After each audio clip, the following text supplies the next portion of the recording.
Welcome. Good afternoon. So as you know, today we have a fantastic guest lecturer in the course Service-Oriented Design. I'm very happy to have here Jan-WIllem Lammers. We know each other since over a decade. He was with vmware one of the initial partners of the Green Lab. So it exists since about 12 years. And today is accepted to give this guest lecture on the challenges and how they approach that in vmware. Jan-WIllem is a lead CTO for vmware, and I think I leave the floor to you. Thank you. Thank you very much. Thank you. Glad to be here. Second time. So like first time was in the Green Lab in the early days. I've been helping also one of Patricia's students on the master thesis in some past. So we have some history. So I'm very happy to be here and present to you today and maybe have some discussion. So if you have a question, yell, shout, put a hand up or throw something soft at me, then we can have a discussion. But we have a long history, but Patricia and I also have a short history. And that history is for today. Technology always bites you. So this was this morning. We were in The Hague together. Anybody knows who this person is in the picture? Yeah? Who? Kaag. No, not the right answer. Warm, but no cigar. Who's the person in this picture? It's a minister, so that's good. Which one is it? Well, I'm not teasing you any longer. This is Mickey Adriaansen. She is the Minister of Economic Affairs and Climate. So she's responsible for interaction with the businesses, but also for the climate policy and everything that goes with it. Also the energy. So there's Rob Jetten, for example, the Minister of Energy, is a colleague in the same department. Maybe more famous because he's more often on TV than she is. But so this was today, and what we did, we handed over the manifest of sustainable digitization, which is something we built together with a consortium of I think over 70 parties. Patricia had a big role in it in making this happen. And you can tell who has the biggest role and who hasn't in the next picture. Because here is the minister, and here's Patricia, and here I am. So that's to put everything in perspective, literally, with this picture, I think is a great view to see how the priorities are. So that's good. So what I'm going to talk to you about is VMware. I don't know if everybody knows VMware, but it's not the importance of today if you know what VMware is. VMware is a software company. We are since '98 started as a pop and mom shop doing virtualization on the x86 processor. And nowadays we are a 35,000 people worldwide. Pretty big, doing around 12 to 14 billion dollars in revenue every year in software.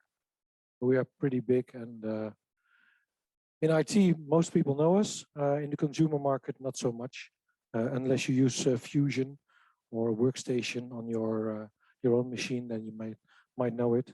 But people who use Parallels, they don't know us. So virtualization, that's what we've been doing for the last time, and we extended it to lots of other stuff that we're gonna see later on. And in essence, with virtualization, you can consolidate virtual machines onto less physical hardware, so you save IT equipment. And with saving IT equipment, you're saving also power. And of course, with saving power, you're also having less carbon footprint, you have less emissions. And it goes in two folds. There's infrastructure and there's data center and infrastructure stuff, because if you have less equipment to power, you also have less cooling and other stuff in the data center that goes on.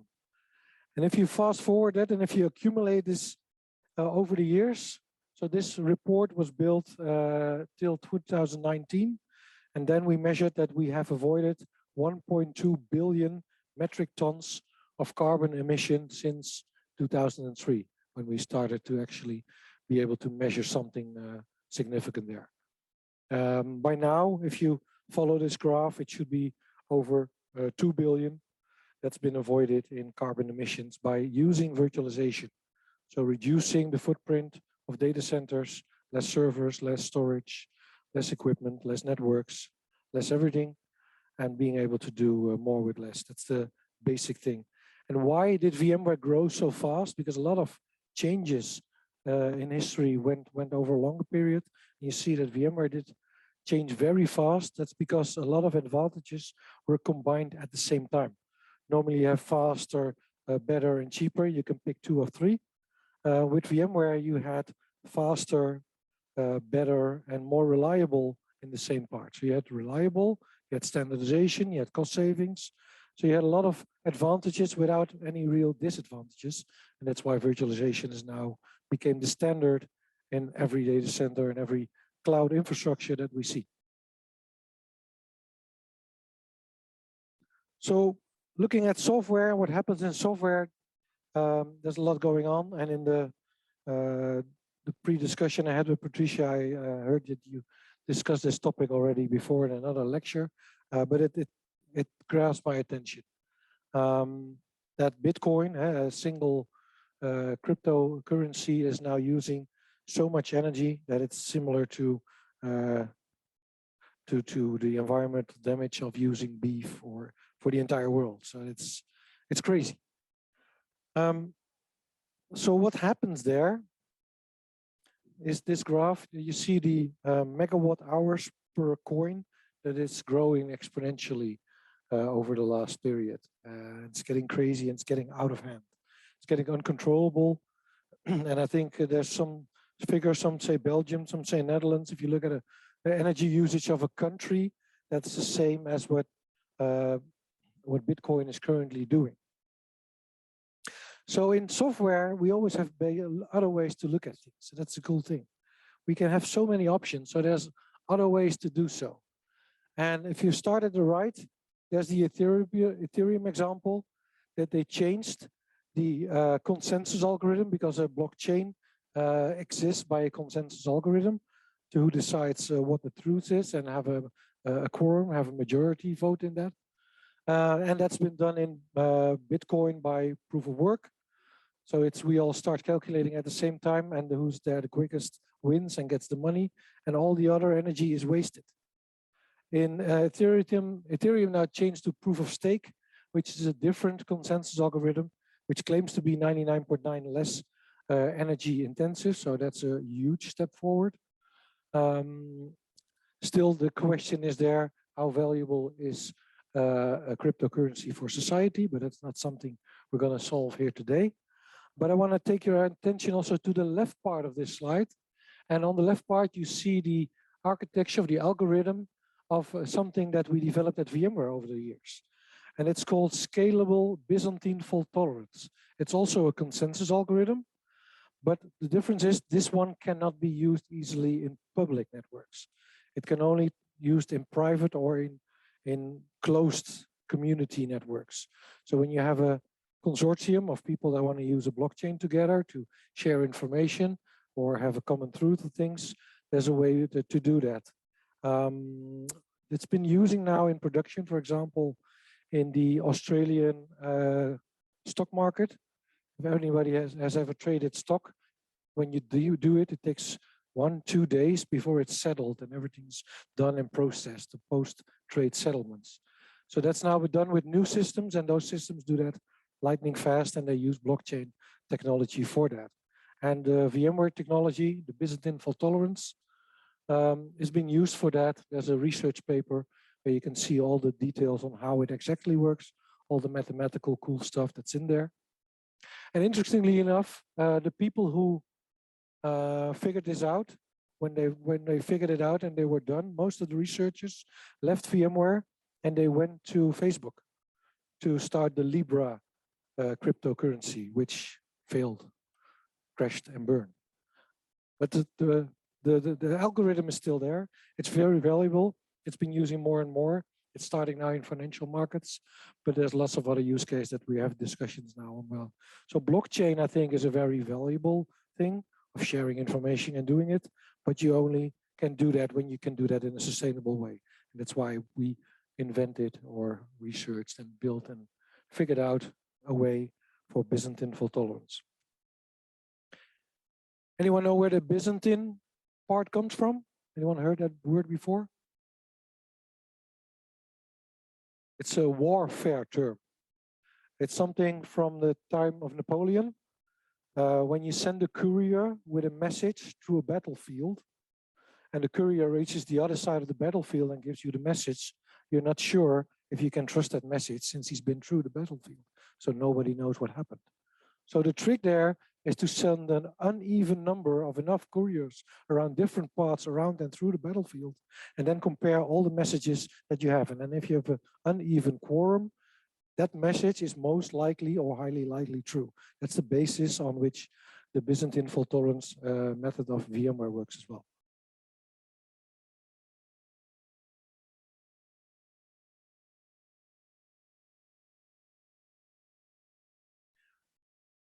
It uses a majority vote, so it can start only with 3 nodes already. When you can have a working system that's reliable, so you can make it as small as you want, and you can scale it to as big as needed is for the participants or the latency or whatever use cases you want to do. So so you only need as little equipment as possible to make it work.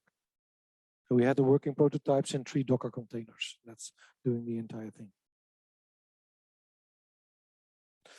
All right. So then on to VMware and why sustainability is such a big thing, because it's part of our ESG, the environmental, the social and governance part of how we operate our business. And it's becoming more and more a license to sell for us.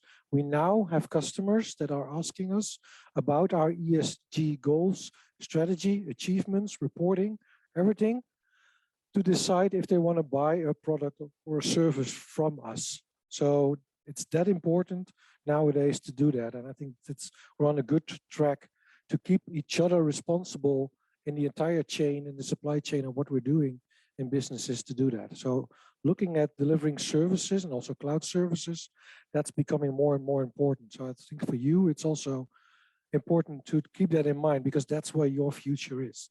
That's where you can make the difference for the companies, having this in mind, having this background in sustainability to do the right things when services are delivered. So here you see the history of what we've done. If you look at the carbon neutral, we did that in 2019, then we were done with that. That was our own operations, to make our own operations carbon neutral, our own data centers carbon neutral, everything we do. The 1.2 billion we discussed already. There was the research on what our collective customers have been saving and avoiding over time with the use of the software. And we have the 2030 agenda. I'm going to discuss that a bit more.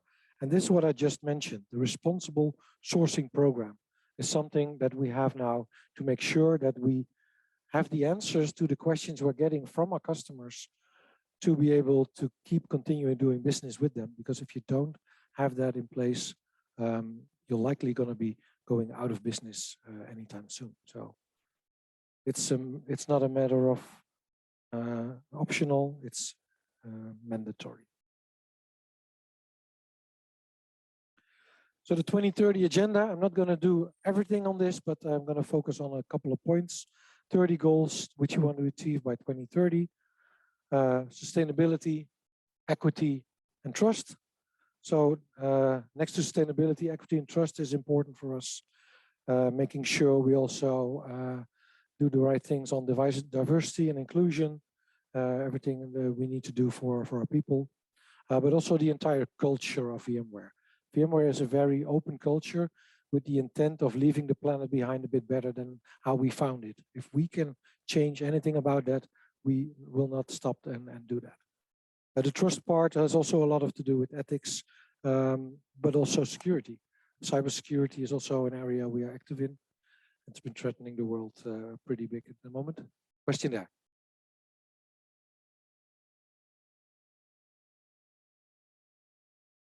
Yeah, the Anywhere Workspace, good question. The Anywhere Workspace as part of Equity is the technology that enables people to work where and when and how they want, and to be able to combine family life with private life. Reason why we're now broadcasting this over Zoom, where some people choose to do this lecture from the comfort of their home, while others took the effort to come here and get a different experience. But that's about choice. And the basis of having choice is important, and we deliver a foundation for that. So going on to the sustainability goals, which are a bit skewed in this slide. Okay, doesn't really matter. So we discussed the carbon footprint part, the Zero Carbon Committed Partner Program, which I'm going to discuss in more detail. And like I said, in 2019, we already reached our internal goals, but that's not the thing. VMware is in the scheme of things still a small part. So if we do everything for our own operations, that's a good thing. We give an example, we need to do it, and we need to do it to do our part.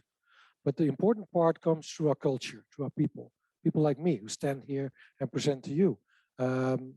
We get a week per year to do something for charity, to do something for a good cause, to do a project somewhere, to plant a tree for every employee. We do all kinds of stuff that we do to foster the culture of doing well and being kind to each other and to the world.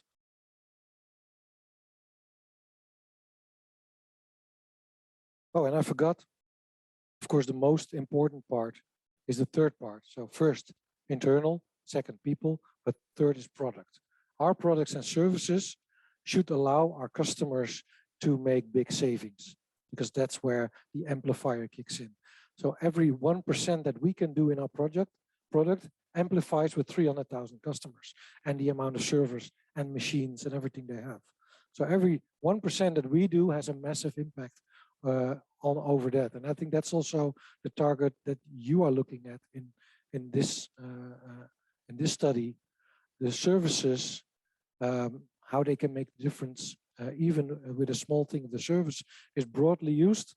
We had the Hives moment 4 years ago with a different compiler. We now have the Ethereum example. If you can make a small change or a bigger change on something that's used by a lot of high number of people, then you make the biggest change. No hesitation, not coming. So what does VMware then actually do? Because we said we do virtualization, but that's question there. Yeah. I think we work with EcoVadis. I think I didn't use the entire list of all the certifications we have with all the credit, but we have our ESG report, a 64-page document where we put down everything that we do and everything's, because transparency is key in this. You can say, you can greenwash that you have a certificate, but you have to be able to prove it. So I think we work with EcoVadis for this, but I can look it up in the ESG report. It's all in there. Anyway.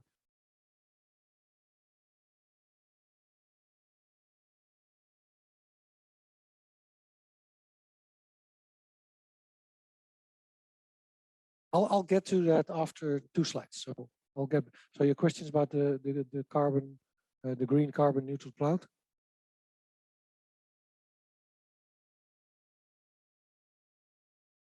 Yeah, okay. Well, I can give you a tease already. We didn't do so much. We let our partners do it.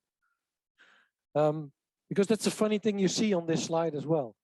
VMware is a large company, but we don't have a lot of IT equipment. We only have IT equipment for our own R&D, for some of our operations, but all the services that are listed here that we deliver to our customers either run on the infrastructure of our customers, or they run on hyperscalers or cloud partners like KPN, Equinix, those companies that have the data centers, that have the facilities. So we can be seen as the Airbnb of the cloud. You can have all kinds of housing, all kinds of varieties. You can have a full house, a shared room, different price levels, but we don't own the assets. We only deliver the service, the experience, and the access to it, and make sure it's available to our customers. So if you look at, let me see if I can. Yeah, where's the arrow? No, that doesn't work. On the top left, the app platform. That's something we do for the application developers. Cloud management is the management of cloud. So for on-premise, private clouds, but also the hyperscalers, the partners, and also edge deployments. The cloud and edge infrastructure itself, that's the bread and butter what we did. The virtualization platform, which includes storage virtualization, network virtualization, and also edge deployments, so for smaller remote data centers. We do security networking with virtualized networks, so software-defined networks, software-defined wide area networks, all kinds of software constructs that make it easily to influence and create and provision networks and security stuff as well. We have kinds of security tools in there, but this is not a product pitch. That's what I'm here for. And the Anywhere Workspace, like the questions came, is a way to use all your applications from anywhere, from any device. And the fun thing is at the bottom. I don't know if you're able to see all the logos, but if you go from left to right, it's private cloud. That's been the heritage and the most used at VMware. The customers are buying our software to install in their data centers. But the same experience is now available on top of AWS, on Azure, on Google Cloud, on IBM Cloud, on Oracle Cloud, on Alibaba Cloud. There's stuff missing. I don't know why. There's logos missing. I don't know. And there's interesting stuff going on. Also around sustainability. It's on edge. So who uses Vodafone here? One? Oh, that's shy. You're the only one. So you and me. So it's just you and me. So we use VMware every day when we make a call. So the entire network, the entire 5G network of Vodafone is built on a VMware software-defined data center. It used to be Ericsson that puts this big thing, and then you had an antenna mast that sends it out. And now it's a VMware data center with the software of Ericsson running on top of it, as in software, so they can iterate, they can scale it up and down, they can do all the stuff, they can run services, cloud services near the edge. So for example, if a gambling application wants to run at an edge location next to a soccer match in a stadium, they can do that. Vodafone can offer the zero near latency of all the people in the stadium that want to real-time gamble while they're at the game to run their application at the edge of their antenna mast. Well, it's not the most thing that's getting a lot of attraction where you change the world with, but it's just an example. So what is changing the world is that this same concept of using a small software-defined data center at an edge, we are now using for the energy grids. Everybody knows about energy prices, right? And net congestion. And the stupid things are out there. So we're going to have some discussion at the end of the session, hopefully, on these topics. But what I want to highlight here is that the same thing that we did in the telco market, we are now starting to do in the energy market. So at the substation, at the edge of the energy network, where it flows to the houses and the companies, you want to be able to do real-time steering of the energy. So it's So the Netherlands is not a copper plate anymore with congestion, but you can switch in region, you can deliver energy to your neighbor, do all kinds of smart solutions there. That's something I'm really excited about on the next topic that we can enable that really can bring something for society. So lots of stuff that we do in services and cloud services. Sometimes it runs at a hyperscaler cloud, sometimes it runs at an edge, sometimes it runs in the private data center.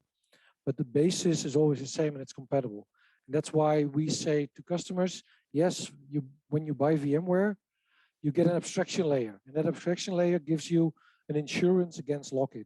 Because all the cloud providers want you in their cloud, in their specific service, which can only deliver by them, which is nice until they change the dial on what it costs you, because then you have nowhere to go or the exit cost is very high.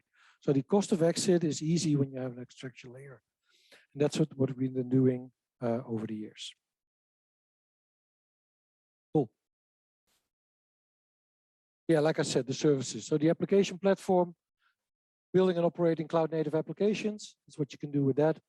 The cloud management, automate and optimize clouds and apps. So there's also measurement there of energy. So we have tools available that can give you the footprint of your IT estate. And then you can start tweaking and optimizing and changing things. We'll get to that in more detail. The cloud infrastructure we discussed and the rest of it. And the outcome is, of course, the bottom. It's what it means for our customers. Enable our customers' key transformation. Grow the business with modern apps, have modern experiences for the users, accelerate the cloud transformation if they want to foster the innovation available there, and empower and secure the hybrid workforce to make sure people can work anywhere in a secure fashion. So clouds, we talk about clouds, but we all know that the clouds we talk about here, they're not made of air. They're made of cables, data centers, wires, servers, computers, everything.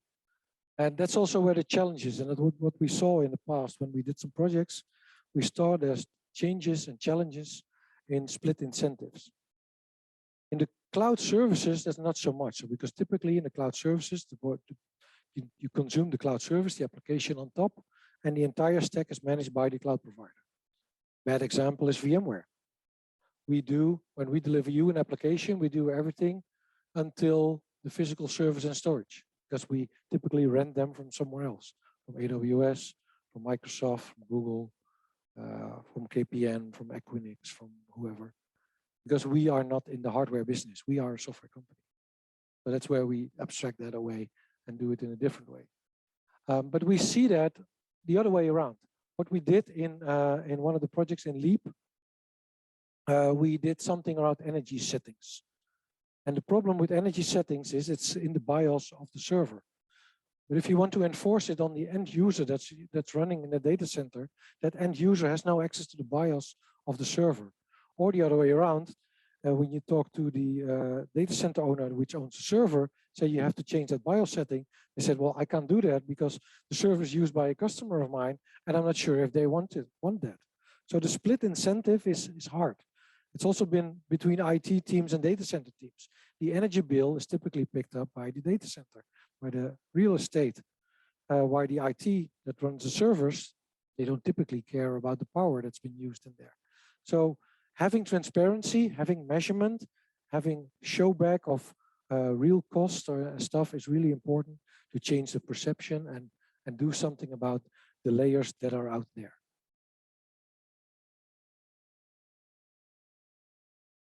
So the zero carbon clouds, you say, I'm really interested in what you did there. Well, it's not as fancy as you think. I'm sorry about that.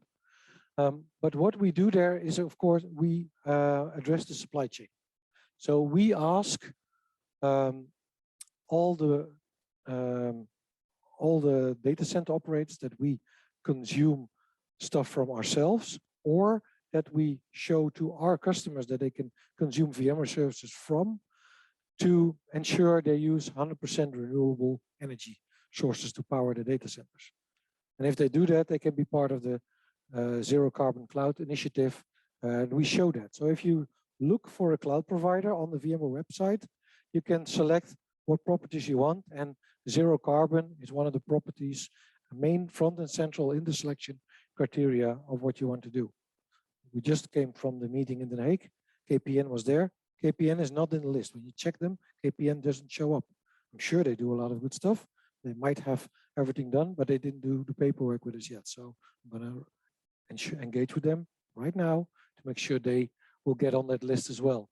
And that way we push the responsibilities through the chain with our partners to make sure they do the right thing as well, because it's a team sport. We have to do it, everybody together in the market to make this thing happen.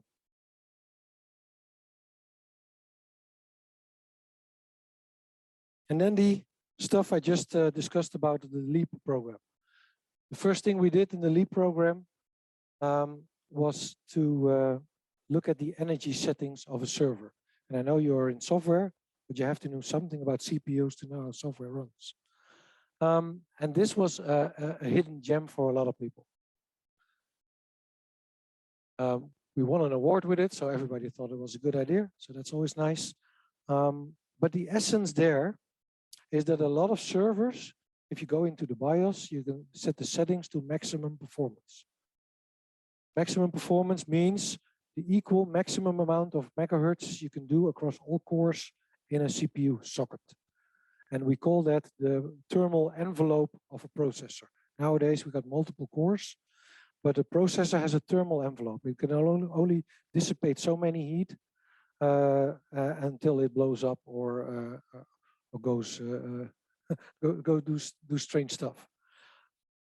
The fun thing is if you use the energy settings to OS controlled and use the power settings for balanced energy saving, your performance can become higher than it was in maximum performance.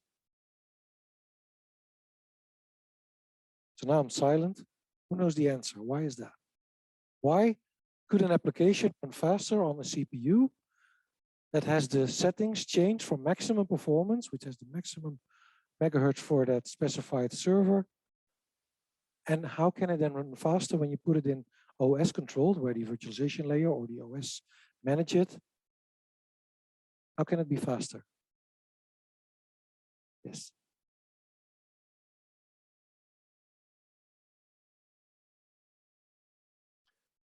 No, the answer is not a bottleneck with I/O. The bottleneck is the thermal envelope. So if you change that to OS controlled, then an individual core that runs an individual application can spike much higher in the frequency in megahertzes because it's not capped by the maximum performance limit anymore. And as long as the entire socket of all the cores are within the thermal envelope of dissipation, you can overclock certain cores for periods of times, have that application run faster with anybody noticing. Of course, you're using more power when you're putting a higher frequency in there, but your application also performs faster. And the total power of the entire chip with all the optimizations of also tuning cores down because they're not used and they can do more idle, you save a lot of energy. So that's a very smart way of doing that. Another way is also when we, as a similar thing, that's also strange magic. People that started with containers, with Docker containers and Kubernetes on bare metal, and then found out that when they virtualized it on top of VMware, the applications ran faster than they ran on bare metal. It was also a mystery for everybody. Reason for that is that the virtualization kernel that we built is so much better at optimization of NUMA, the non-uniform memory access, or the addressing of memory banks relative to the CPU that it processes. It's much better at that than the Linux kernel is that the standard Kubernetes use it. It was much more optimized and ran faster. So sometimes there's crazy stuff going on in hardware that you don't know about in software. Oh, one more anecdote. Who remembers the Spectre and Meltdown? One, two, three. It's also a bit of chip history. The fun thing is, Pat Gelsinger used to be the CEO of VMware for a long time. And Pat Gelsinger was engineer #1 on the Pentium 4 processor. Well, you're all too young to know that. I had one, so that shows my age. The Pentium 4 processor was the first one that had the SSE instruction, the speculative execution. So the processor was looking ahead of what the next instructions likely would be, and then made sure it was ready to do that already. And exactly that thing has been misused by cyber criminals to do the Spectre meltdown leaks that were addressed, and gave a lot of headache in the IT industry. And the fun thing is that when that hit, at the time that Spectre meltdown, I was having a meeting at the NCSC, the National Cybersecurity Center. They're hosting a meeting right now in The Hague at the One conference. I'll be there tomorrow. And I sat down there with Hans de Vries, he's the boss of the NCSC, together with Pat Gelsinger. So we had the Spectre meltdown, and then with Hans de Vries asking Pat Gelsinger, in retrospective, what were you thinking when you invented the Pentium 4 with speculative execution going forward? And then, well, of course, at that time, nobody could have thought that any hacker could misuse that part so deep down in a piece of hardware, which is then exploited to do something on cybersecurity. So even though you're all in software engineering, making sure that you know what the abstractions are to the hardware and the changes are there can give you a long way in your future, and you actually know what's going on there and make a difference, because there's still a lot of inventions to do there. All right, physical service and virtualization. So now we had the bottom layer of the cake that we just built. Let's go up a bit higher into the monitoring part, because it starts with measuring. So, history lesson again.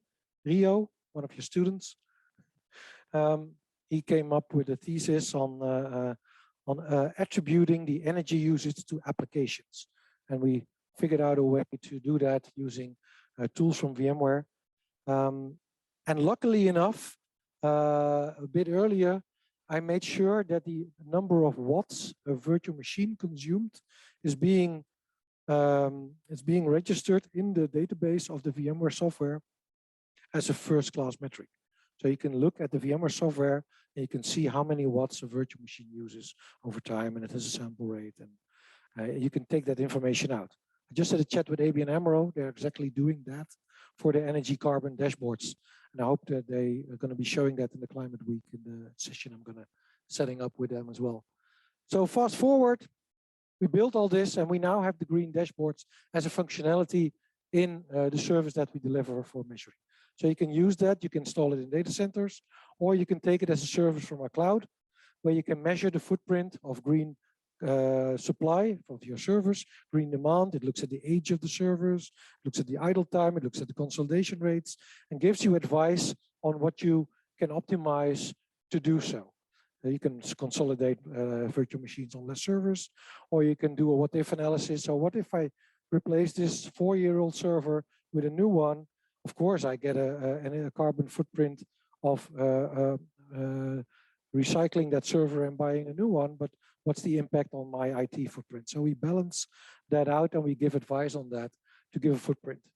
So this is a good way to start to make your zero measurement before you start fiddling with BIOS settings and features, because then you have a baseline and you know what's changed, and you can look at the results and reap the advantages immediately. Question?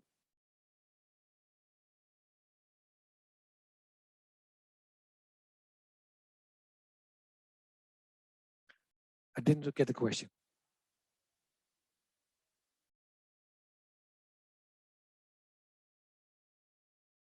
How much Spectre and meltdown threats?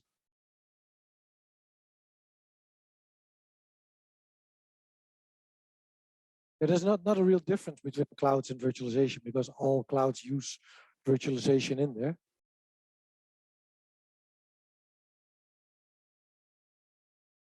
At the moment, not anymore, because we know it's there. We fixed it. We made workarounds and patches for it. So we changed it, but it's waiting till a new one appears that nobody knew about. And that's always the challenge. Today is always the challenge in cybersecurity. When something comes out, that's there nobody knew about, like log4j. That was really really destructive because it took everybody by surprise. The Spectre meltdown, we had an advance notice and we could do some workarounds to make sure, so we disabled hyperthreading, for example, to overcome the problem with Spectre meltdown. It gave a big performance hit on the system, so it gave less consolidation, it gave a lot of headaches for data center operators, but not a real risk of data leakage or hacks. Where with log4j, it was a totally different story because so many stuff was impacted because of this open source library that's been used broadly by everybody and nobody has seen it, that it became a much bigger issue. So sometimes it's hardware, Spectre meltdown, that has an impact. But I think in going forward, software is the bigger threat. And if you then look into going back solutions, what we do there, for example, in virtual networking, what we do in VMware, we have distributed firewalls with IDS and IPS, where you can also do virtual patching. So when there's a 0 day and there's no patch yet, when you know the pattern of the threat, you can tell it to the IDS IPS. When it recognizes it, stops it, or it translates the instruction to a different one. So you alleviate the problem there as well. So there's also software problems to come around again. Yeah, it's a cat-mouse fight all the time, I think. That's why I'm spending my day tomorrow in The Hague as well. All right, back to measurement. This is what we deliver now as a cloud service to everybody. A lot of that work came from the ideas that I came up with in the VU, and I pushed it into product management to have this. And well, time and sentiment helped a lot because now everybody thinks this is the coolest thing, and everybody now is raving about it. So this gives customer transparency, reporting, and an easy baseline to do something. And then when you have, from that tool, you find that application owners typically say, my application needs 16 virtual CPUs, 64 gigabytes of RAM, and this amount of yada yada, because that's what the specification of the requirement says of the software vendor. But typically, they don't use that all because it's using a fraction. They don't have much users. So the system sees that. The monitoring system sees that and gives you advice for right sizing. But then you have to go back to the application owner to discuss that right sizing with them. Okay, can we change that? And what we figured out is a fling that people are now using to do that desired state and schedule it. So we say right sizing, okay, we think this one has 16, but it only needs 2. So we say, okay, on the next patch install, then the machine does a reboot. On that reboot, we change the virtual hardware and we bring it down to 2 CPUs.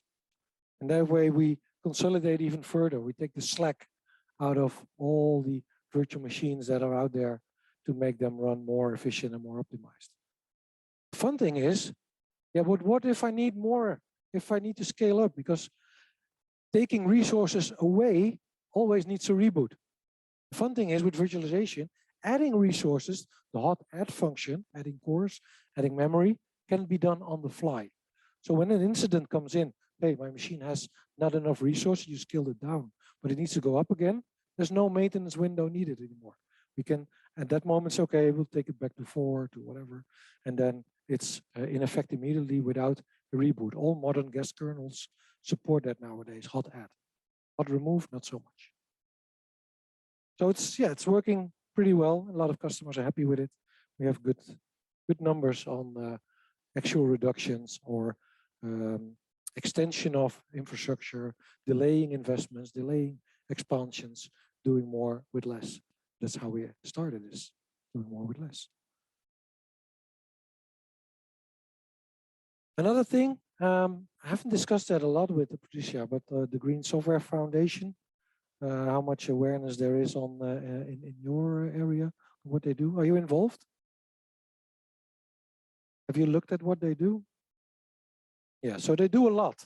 They do a lot of things, and it moves in a certain pace, which not to say I find it a bit slow. The first thing they publish now is the SCI, the software carbon intensity specification that's now published. That's the first draft now. So that's the first basis that we can judge the work on. It's looking promising. They're creating frameworks, they're creating standards, which is a great thing. It's dearly needed. It's very important that we get these things so we can compare things and do it in a certain way. VMware is involved. We are part of the Green Software Foundation. I'm in one of the committees, more on community, on bringing the message out, not so much in the research part of making the frameworks itself. But so I think for you guys, it's interesting to look at, because I think they need more brain power to make things happen. So I encourage you to look at it, see if there's something for you as well, because I think with a little bit more enthusiasm, bottom up, like you say always, because it started as a thing from Accenture, Microsoft, some corporate things that did some greenwashing. It's starting now to come at a tipping point that they're actually producing something, but I think we now need to see that they can actually make the pace higher to make the effort count. So I'm enthusiastic about what it can bring, not yet about what it brings right now. So challenges. Fun. This is my last slide, so I'm nicely on time for the 45 minutes, depending on how long the discussion is going to take, because this is quite a discussion. Let me take you with me in my brain on this discussion. So who has an energy contract himself? Who has a long-term contract? So you're both fucked. So yeah, so the energy prices is a thing that everybody sees. With the things that's going on in the energy market, you see a sentiment growing very fast. Like the Facebook data center they want to build in Zeewolde. There was a big no, we're not going to do that because it's costing too much energy, it's not responsible.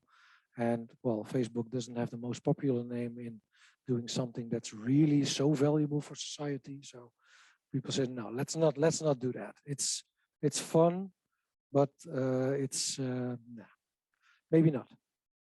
But it's actually the first time that the government regulates something so strictly for a certain sector, because only the IT industry. So no other industry.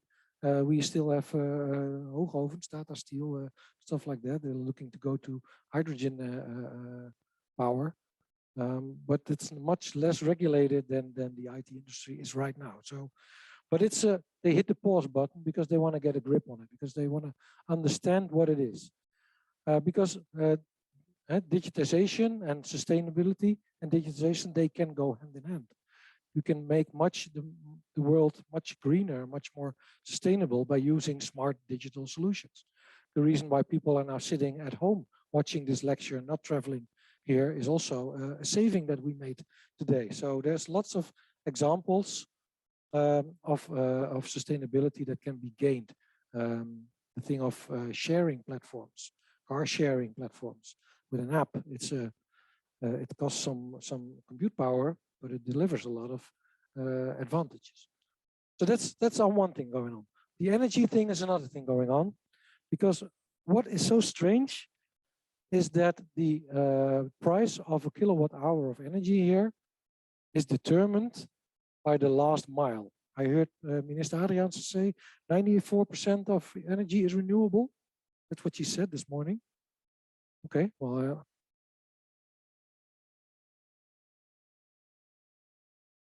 I don't know. Oh, yeah. So I didn't fact check it, but she said 94% of the energy is renewable or sustainable.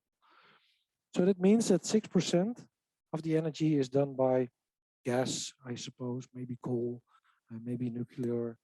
So that's only a couple of percent. But the last mile of the energy grid, so how it works, the energy market, every day they figure out the forecast for the next day. They figure out, okay, it's going to be cold. We have this demand from industries. We have this predicted amount of, we have this events happening, and this is the supply. We have so much sun, so we can expect so much solar power approximately. We have so much wind, so we can expect so much wind energy. So we know how much the gap is that the gas has to produce to get the grid stabilized, balanced. So that's the way it works. But the price of the entire energy supply is determined by the gas price of the last mile of that substation, which is crazy. And there's so many systemic failures in the energy system and the energy market at the moment. It's mind-blowing. And we need to change that. So the renewable energy, we now are starting to see microgrids and smaller communities where they can share energy within the region. I think at Schiphol, they have one as well. They have a microgrid. So when you have solar panels and you have excess energy, you can distribute it and sell it to your neighbor. And then you can determine the price, which is a fair price. So the value is now the real value. The value is not something of a system depending on a gas price. The value is the value that you see is good. And you can only do that in a microgrid. The challenge is we need to do that in the entire grid. So the entire grid needs to open up. The data needs to be opened for everybody to see, so everybody can chip in. And the energy companies need to change. Because what is an energy company nowadays? An energy company, to my opinion, is a company that has a solar installation, has wind turbines, has maybe a gas generator. But I think an energy company is not someone that has an office with a computer that buys energy and sells energy and takes a profit of it only. That's not an energy company. That's just a man in the middle. We need to cut those out. So the system has to change. The man in the middle has to be gone. And we have to incentivize that we are using energy in region. We are generating it in region.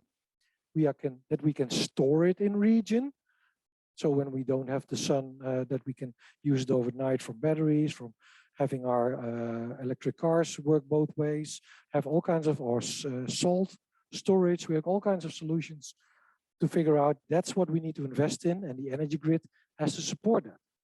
It has to show who has less, and we can trade that, and we can do that in an equal way, in an open way, because then we can change it.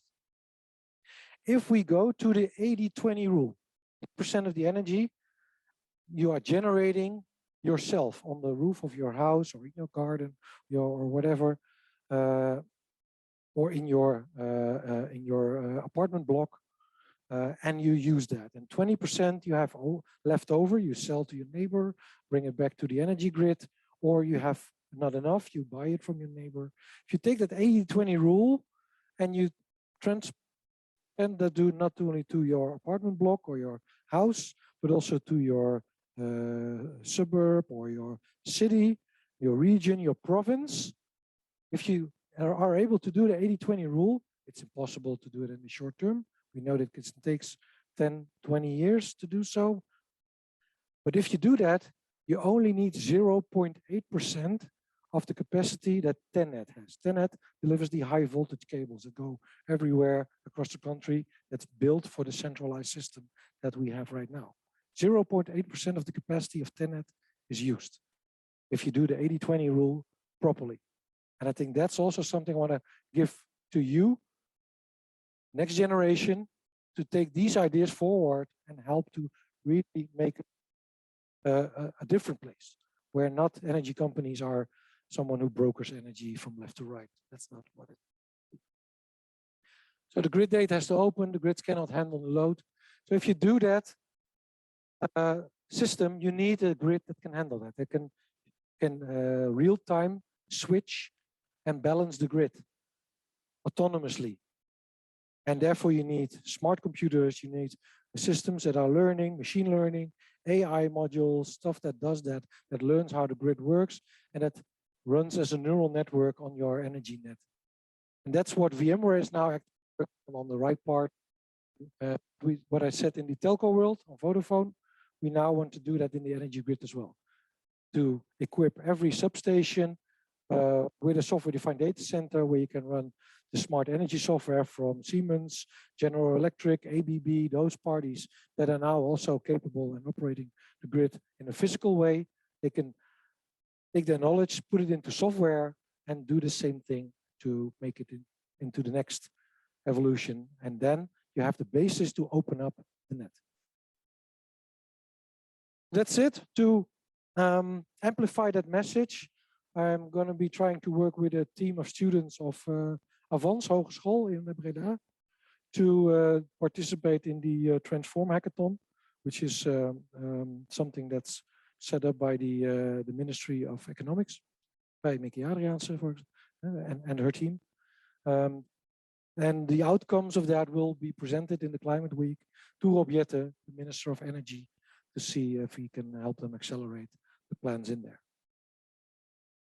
Question?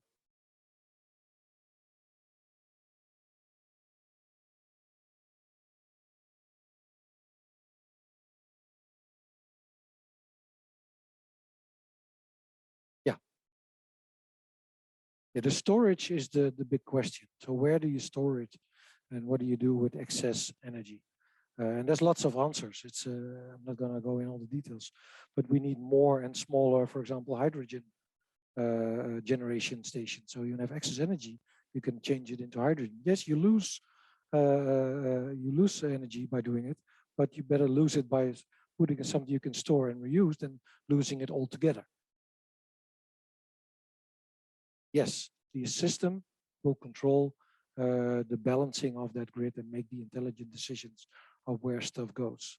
So yeah, that's what you want to do. And also the example of an electric car. We now have two-way chargers. So you can charge in daylight, you can charge your electric car by full. It's got a huge battery. It's getting bigger and bigger. Then in the night, when you have your when you have a modern system that warms your house with electricity with a warmte pump, yeah, heat pump. You can use that battery from your car to power your house grid, not use something from the external grid, and then set a limit on that. So it can only use half of so the car always has to be charged half. So the next day you can depart and go somewhere if you want to, or if you connect it to your agenda, your calendar, you say, okay, I have an appointment, I need to go and I need to leave at 2 o'clock, and the system knows that, then it can maybe deplete it more to 20% and then charge it in the morning so it's ready at 2 o'clock when you leave again to go to your appointment. So those things need to be integrated and become transparent to make sure we can do all that.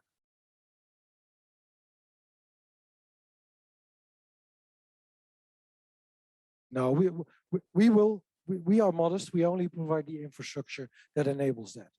We will not build the system or be owner of the data or have the ambition to do so, because we're not equipped for that. So that always has to be an open system. And that's where, again, blockchains might be interesting in sharing open data. It's not your favorite example. It could be.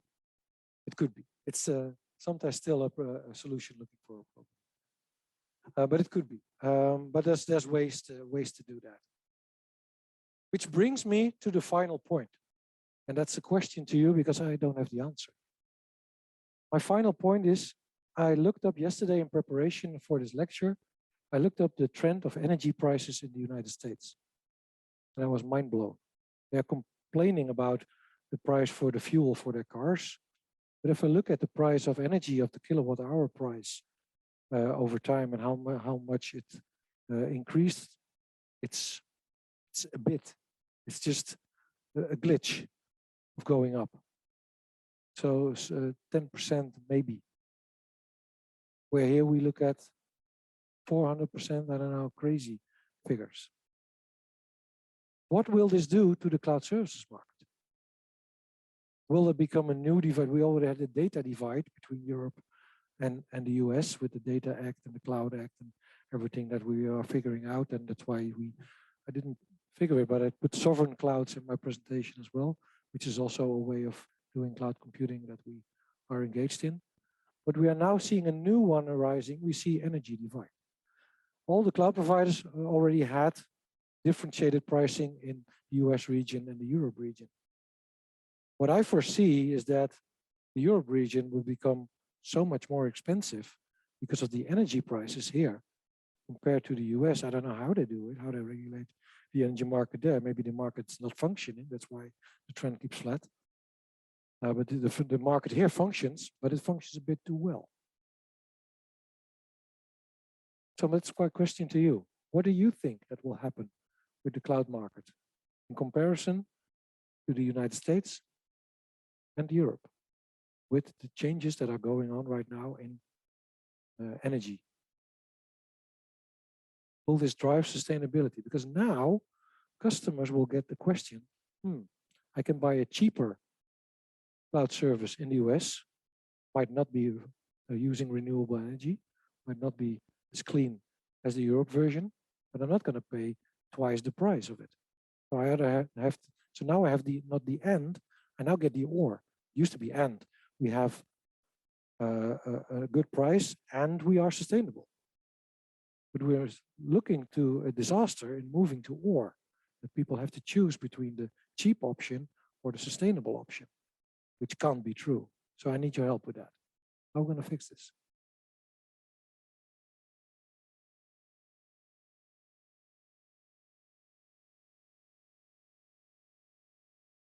Also, the data gravity, the gravity of your data moving stuff from A to B is also taking a big tax, and also charges, because putting data in a cloud is typically not so expensive. Getting data out of a cloud, funnily enough, is quite expensive. It's a business model, and it has a purpose.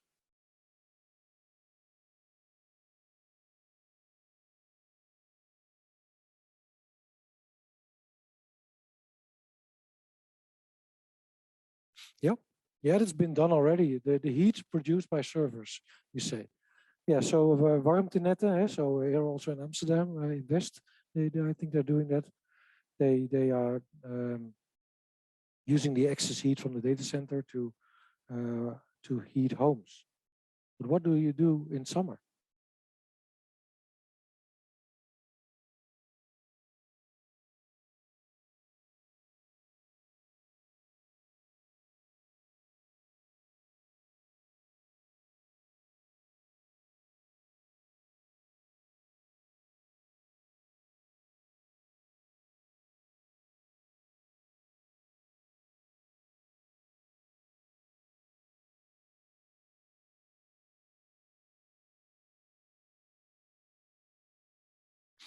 Is it? Yeah. So the question is the like you said in Windows, there's a low power. Yeah. Yeah. So step down, clock down. Yeah. So that's like I said in the first example, the BIOS and the settings. It's already, that's what you do that in the data centers already. The data centers, the servers step down, they clock down if not enough work is there. So that's already been done. The challenge is, so you can have excess energy from solar panels that you don't know what to do with. The same goes with the heat from the data center. If it's summer, the things are still producing heat. The houses don't need to be warmed because they are warm enough already in summer. So what do you do with the heat? Because that heat is still energy. So that again goes to the same thing. So if you have different ways to do that, and for example, hydrogen could be an answer there, because the same hydrogen installation that can use the excess heat from the data center can also use the excess solar power from rooftops. Yeah, with a hydrogen plant, but people are now thinking big. I think we need to think small. We need to start in, we need to think in region, because if we think in region, then also the reliability of the grid becomes a totally different story, because then you don't have the central idea, and then when a brownout appears, you have a huge disaster. Now when something goes wrong in a grid, it only affects a segment, a small part, which can be dynamically switched by these smart software solutions that we are modernizing the grid with. So we have to think smaller. We have to go back to the basics of the wind blowing through my hair when I'm standing next to my home. What can I do with it? The sun that's up there. We are now building weilanden, so the farmers' areas. We're putting solar panels in it. Well, because we don't want to have that many cows anymore, so we have the land anyway. And it gives solar energy, but the challenge is with the energy grid currently is when you put a large solar plant in one place, it's hard to connect it to the grid because it gives a capacity problem there. In 20 years, all these solar panels that are out in the farmer's area, they will be obsolete in 20 years. They will have their technical lifespan also finished by 20 years. So then we have to see how we recycle them. But in 20 years, the solar technology will be so much evolved that only solar on housings, on buildings, will be enough to capture energy that we need in the area where we want to use it. So we're going to changing stations.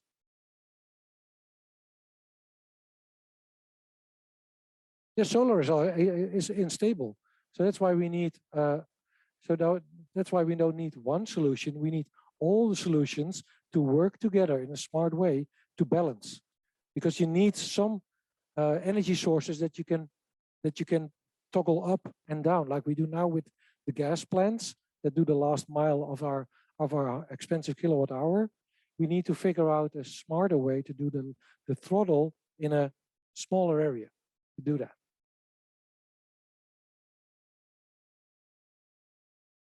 Yeah, I think there's a lot of opportunity in low power for data centers still as well. If you look at what we do at VMware, we're doing two ways. For Edge, we have an ARM strategy, so we can also deliver the hypervisor platform on ARM for Edge locations that are smaller and have a smaller footprint.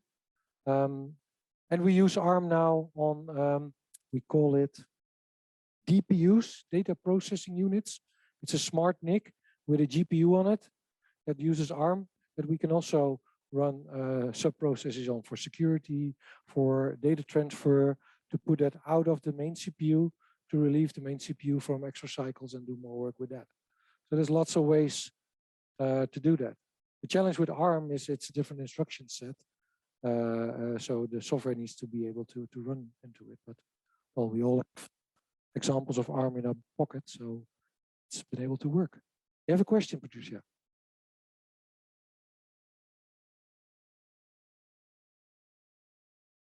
When I have a microphone? Or shall I repeat the question? So now we need to wait 20 seconds. Shall I tell a joke then?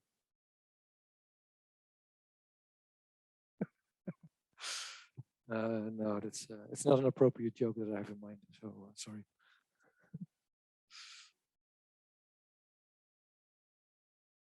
Yes. You there? So from a software engineer,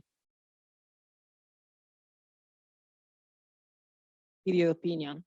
So one challenge is all points to dynamicities, to flexibility. One is profiling the cloud-based application, effective use of disaggregated computing resources, like so to make the application more energy efficient as well as top quality. And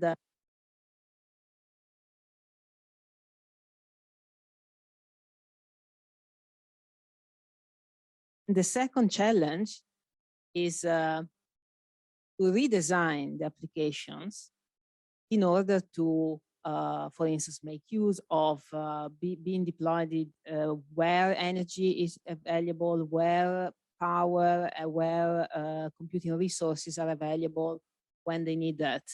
So it doesn't come by itself automatically. So do you see the same issues also in the clients or in the market from your perspective? Yes, I think you are ahead of your thinking because most of the people are still in operational muddiness to figure out the first steps. You are a bit ahead. Let me go to the first point, the profiling. I don't think the profiling is so important. I think the second part is much more important, is the patterns that you have. What design patterns you have, how you're going to use that, and how you make that auto scale or scale to zero, or and do that in relation to the data gravity discussion. because you can make a stateless application scale easily, but if it needs to run at a remote location where it has a network connection that's not smart enough to get to the data, it's pointless anyway. So that's where that's where I revert the design and then go into the profiling. You start with the design, and you have to make a proper design. The developer has to figure out a sane way to do that. It's not smart to. So there's ways to, for example, use a data management solution with caching that can distribute across clouds, and then you can run your workload everywhere, and you don't know where the actual underlying database is because you distribute your data in a caching layer. So those are design patterns, I think, that are much needed to tackle this, because then you can statelessly scale up, scale everywhere, or scale to zero, program it in functions or in microservices to be able to be in line with sustainability goals or performance needs or what metrics you want to have, because then you can dynamically do that. So that's why I think the Green Software Foundation has a big potential, because they are doing a lot of the groundwork to industrialize that.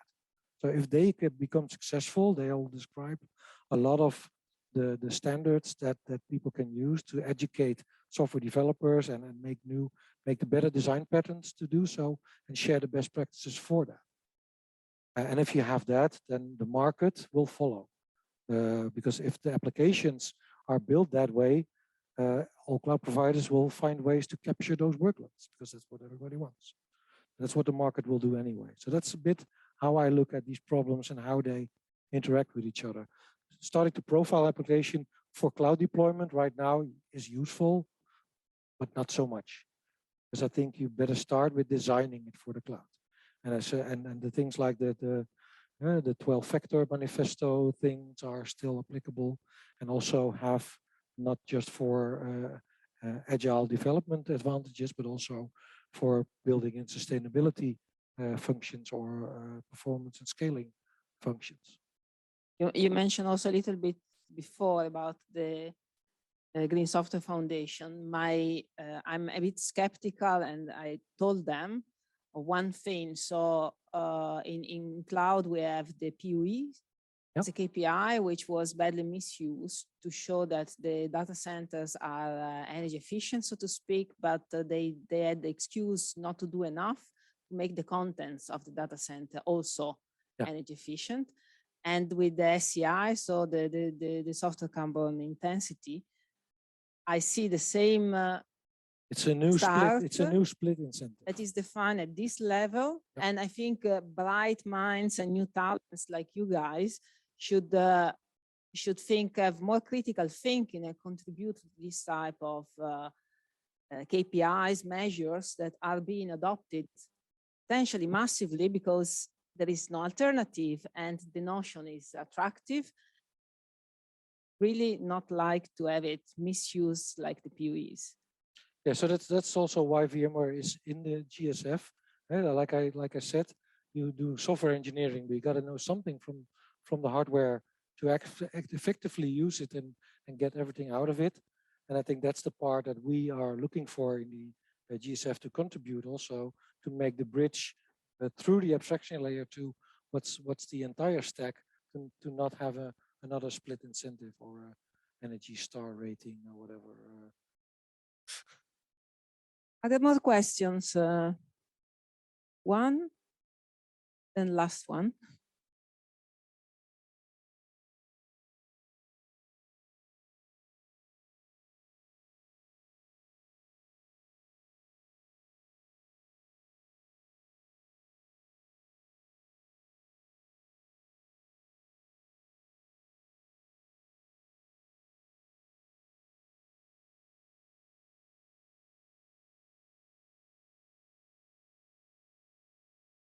Yeah, we are guilty of greenwashing in that aspect. So I'm making that pretty clear from the get-go. But I wanted to start with that as an eye opener, what our impact has been and how tangible it is. There's a report that I can share, and it's on the internet. It's done by IDC, I think, that tracks all the the server buying and from all the customers worldwide. And they did all the research and they came up with the formulas to calculate that and how we did that. So we didn't, so it wasn't they say ain't. We made sure that it was scientifically underpinned. Well, it's still a hypothesis, but because you can never know what people would have done if. So yeah, so I go along with your claim that the claim of emissions avoided is greenwashing. It is, but it was to start conversation and the opening and dive more into what we actually are doing to change.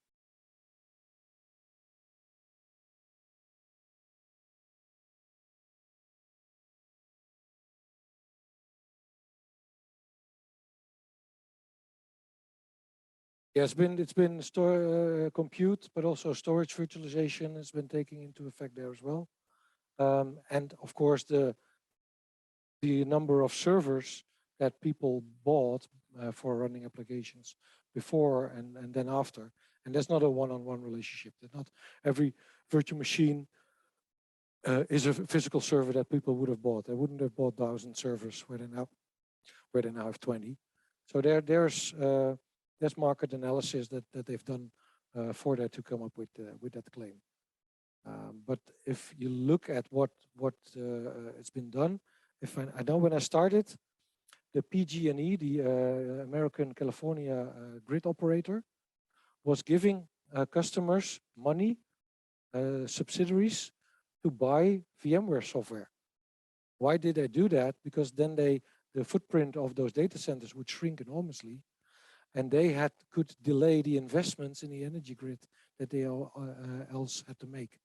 So for them, it was a pretty clear use case. It was cheaper for them to subsidize data centers to virtualize than to invest in putting more copper in the ground and investing in their grid. But I'm happy to share the report on how we came up with this formulas in it, which I nearly understand. So I'm not claiming to be able to give you a fully tight answer, but I have the data to back it up. Given the time, I'm afraid we have to break here. No, I think it's a great natural break for this. Thank you again for giving this lecture. Very interesting.